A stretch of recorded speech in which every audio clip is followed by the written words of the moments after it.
See a bard in the corner.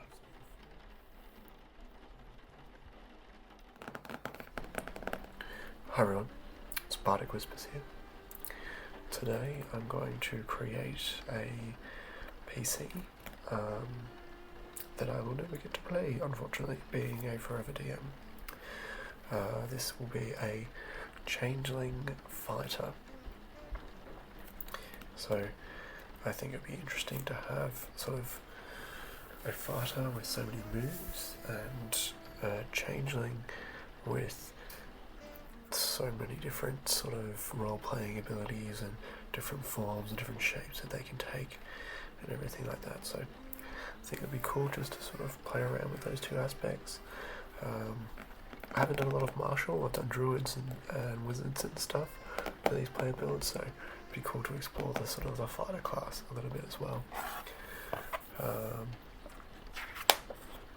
So we will just go to the races again and just sort of remind us what a changeling is. Yeah, I've done a few different changeling things recently, so yeah. In their true forms, changelings are pale with colourless eyes and silver white hair. Spare of the moment with no depths of history is called a mask. A mask can be used to express a mood or serve a specific purpose, where they might never be used again. However, many changelings develop identities that have more depth. They build an identity over time, crafting a persona with a history and beliefs. Personas can be shared by multiple changelings. There might be 3 healers in a community, but whoever is on duty will adopt the persona of Tech, the kindly old medic. Personas can even be passed down through a family, allowing a younger changeling to take advantage of contacts established by personas previously used. So they have ascend speed, alignment is fine, shape changer as an action, they can change an appearance and your voice. You determine the specificities of the change, including your coloration, your hair, sex, and adjust the height and weight. Changeling instincts, you gain proficiency with 2 of the following skills: deceptions, insights, intimidation, persuasion, and languages are fine. So it's actually human, but they've just got this ability to sort of shape change, which I think is really helps with sort of roguish and spies and everything. So I think the aspect of this is that like this can be an espionage person, but if they get into a fight, they can really hold their own and and get the job done until backup or something arrives as well. So I think there's the aspect there that's sort of really, really cool. So let's go with a name for this. I will use just a standard example name.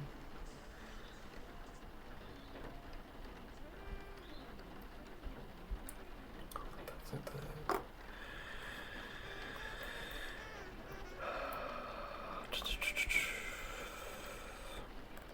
I think I'm gonna do Cass.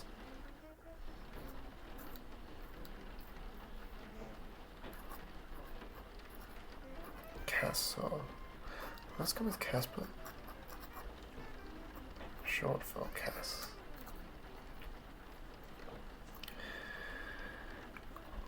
A little bit derogatory, but what can you do? So pretty cool. So there's not much, it's like human characteristics for a changeling, so they're not really too dissimilar from that, so that's okay.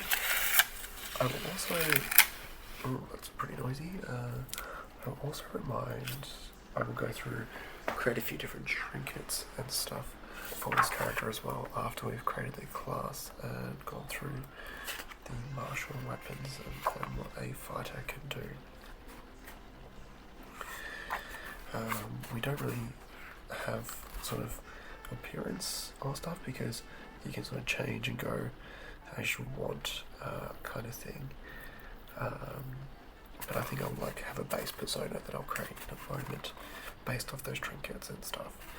We might even use the trinkets as a reference or like to get into character kind of thing. So we'll look through and see how that affects the bombs, falls, and everything like that. So let's go to fighter 70.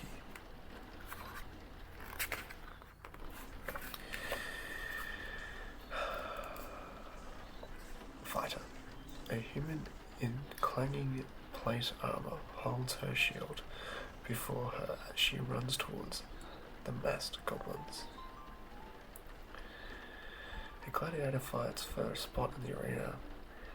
A master with his trident and a net, skilled at toppling foes.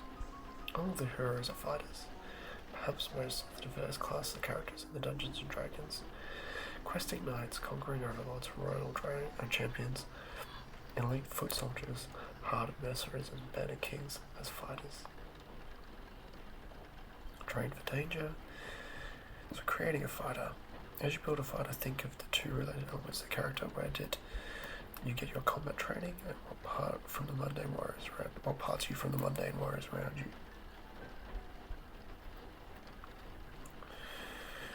Quick build, hit points, armor. Okay.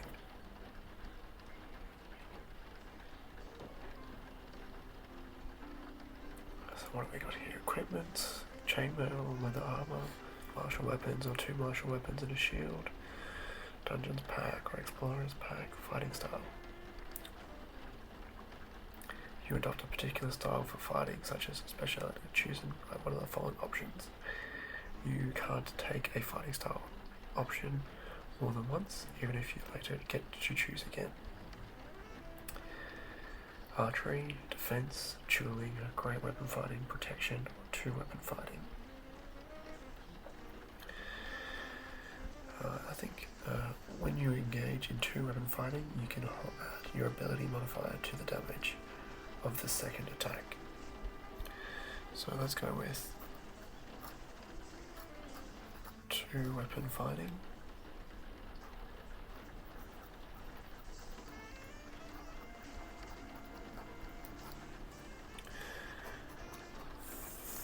Fighter.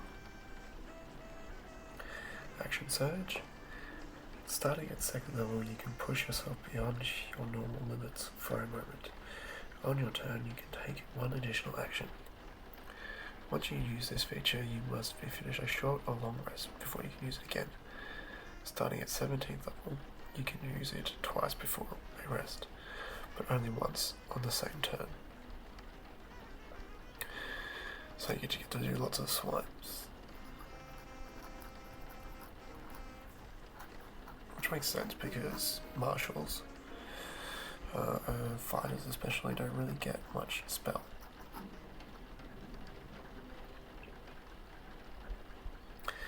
So you have martial archetypes. You have improved critical for a champion. Beginning when you choose the archetype at 3rd level, you get a critical hit on 19s or 20s. Remarkable athlete, starting at 7th level, you have at a half your proficiency bonus to any strength, dexterity, or constitution. You already that doesn't already use your proficiency bonus. You have Battle Master.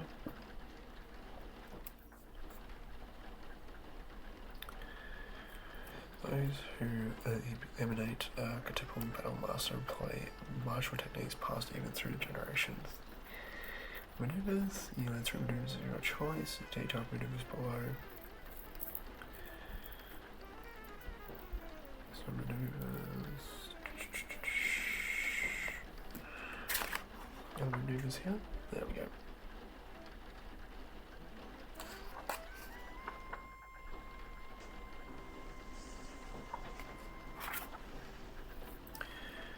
So, you're only starting out in your last one, observing interacting with a creature outside of combat. You can learn the information in terms of creatures equal, superior, or inferior in regard to the following characteristics of your choice: strength score, dexterity score, armor class, current hit points, total class level, if any, fighter class level, if any.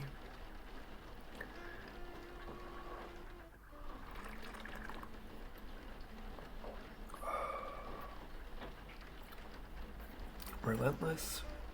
Starting at 15th level, you roll initiative. You regain 1 superiority die.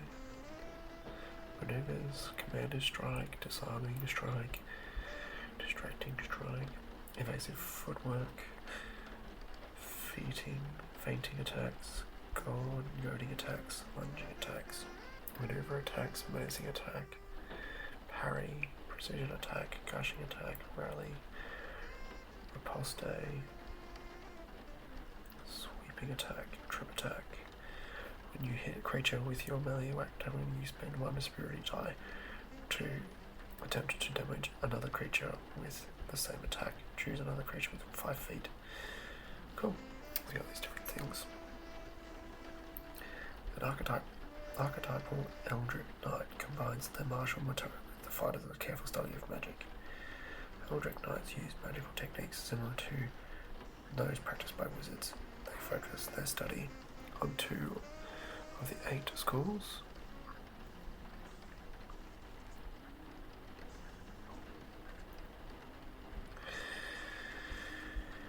I think I might do spell casting. So when you reach 3rd level, you augment your martial prowess with the ability to cast spells. You see chapter 10 for the general rules of spell casting. Cantrips. You learn 2 cantrips of your choice from the wizard spell list. Spell slots.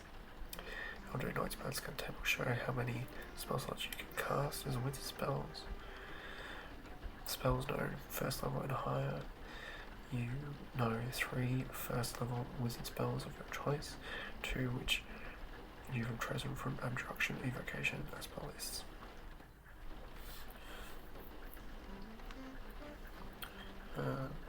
More magic. Beginning at 7th level, when you use your action cast cantrip, you can make 1 weapon attack as a bonus action. At 10th level, you learn to make your weapon strikes undercut the creature's resistance to your spells. When you hit the creature with a weapon attack, that your creature has disadvantage on the next saving throw. Arcane Charge. You gain the ability to teleport up to 30 feet to an unoccupied space and use an action surge.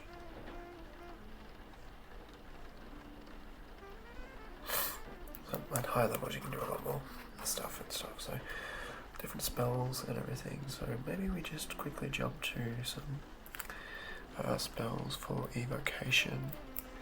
Have a quick look at those. Abduction and evocation for wizards. Abductions, evocations, and abductions. So evocation.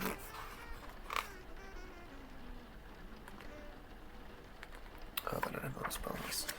So let's just go to the spells. Bard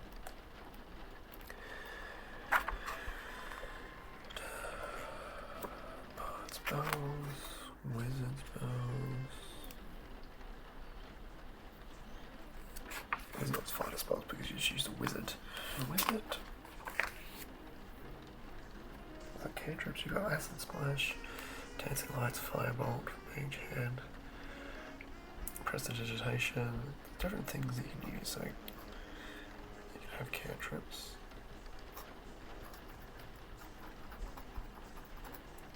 There's an Eldritch Knight. Champion would be cool too, but like helps with sort of like this aspect of spying and stuff, so that's pretty good. Pretty good. So fighter, very good, but also has like surprise magical attacks, which is pretty good.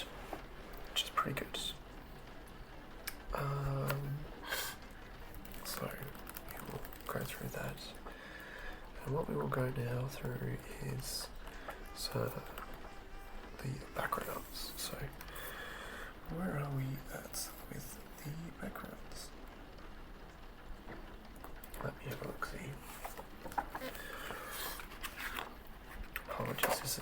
the shop and just sort of learning how this all works. Backgrounds 125.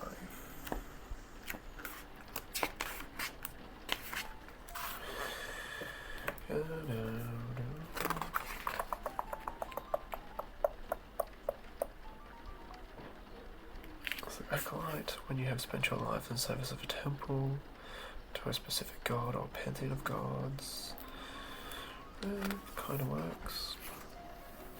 Charlatan, you've always had a way with people, you know how to trick, you know what makes them tick. Criminal, entertainer, folk hero,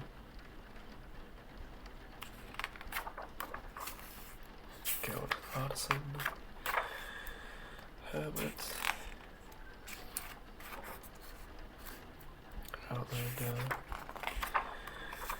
sailor. I think I'm going to go with the good old folk hero.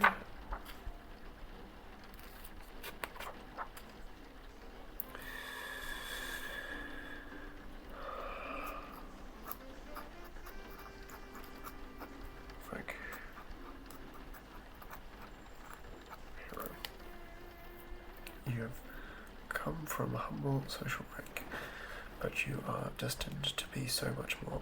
Already the people of a home village regarding you as a champion, your destiny calls for stand against the tyrants and monsters that threaten the common folk everywhere. So defining event, let's go with a defining event. 2.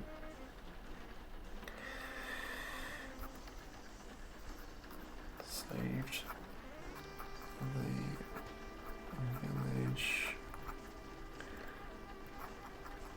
from a natural disaster.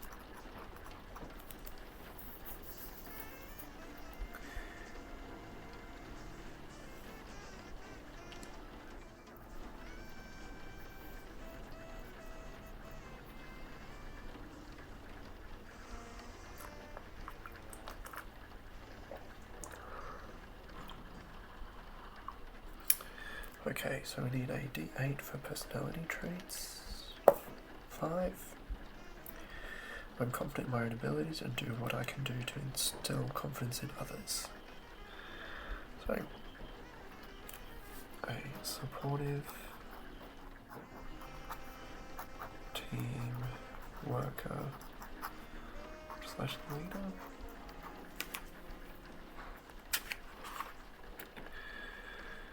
D6 for bond, ideal, whoops, 6, destiny, nothing and no one can steer me away from my higher calling.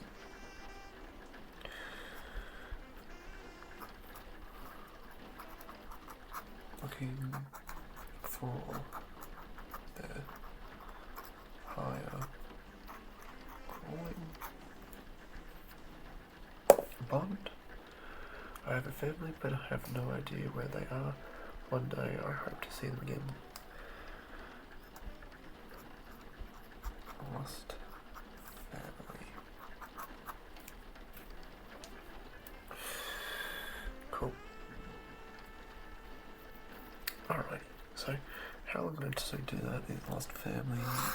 Let's say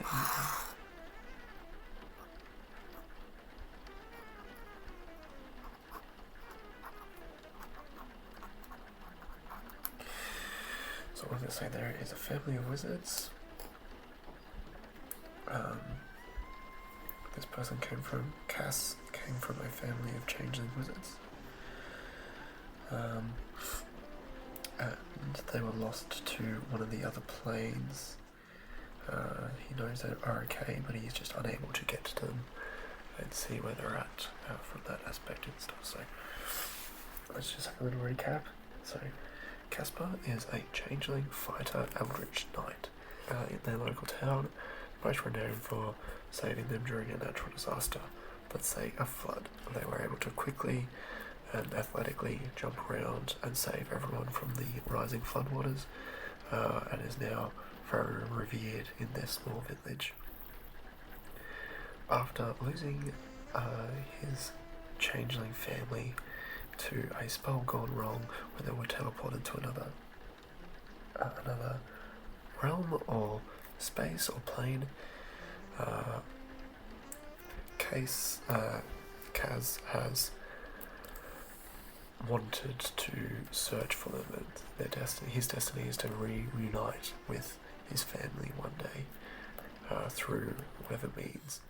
His practicality and pragmatism allows him to be a good leader and support others, but also he's looked at branching out from his fighting and wizarding background, so including more martial attacks and fights to defend himself as he traverses the realm and looking for clues about where his family is located. So let's jump to a few trinkets.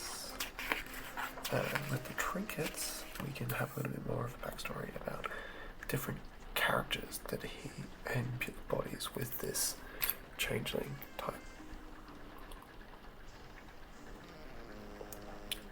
We require a D100, as we know. Let's get some lower, because we always get the high page. And I say that I get a 72.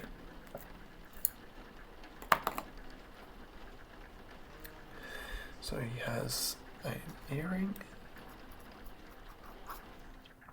silver, made from a real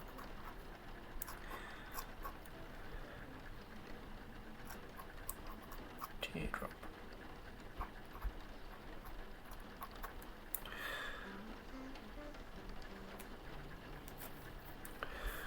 Okay, and then we'll go for another one. 97. Okay, so we just do really high.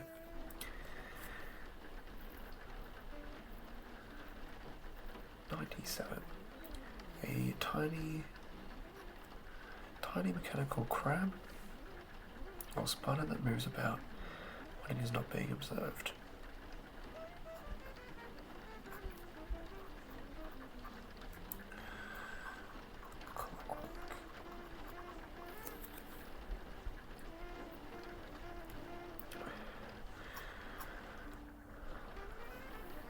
That stays still when observed. Okay, cool. So, a little bit more about the backstory. He comes from a coastal or fisherman village and has a little clockwork crab that was given to him by an artificer gnome. The little crab gives him the abilities as he looks at the crab, and it's still clockwork nature. He's able to sort of channel one of his personas, which is a sort of mid-aged fisherman. So one of the personas that they take on during their walking around villages, towns and cities is this sort of older, sort of weathered fisherman. So they can be disguised and go through the different processes of their day without being disturbed or being identified as this folk hero, this eldritch knight. The other one was the teardrop, so I'm going to say the Idra is their female or sort of more feminine form. And so when there's going to be like spy, espionage, or some other aspects, they sort of dress up and get a little bit more effeminate and more feminine, so that they can sort of go and schmooze and blend in with sort of partying crowds and stuff. So there's the two there, and I think I might make one more as their base fighting, or the base 30 flat. A blank book whose pages refuse to hold ink, chalk, graphite, or any other substance or marking. Unwritable book. Again, the poetic nature of the dice. A changeling that doesn't really have a true face or doesn't really stay in their true form has a book that cannot write, or write anything like that. So this book they use to write ideas of different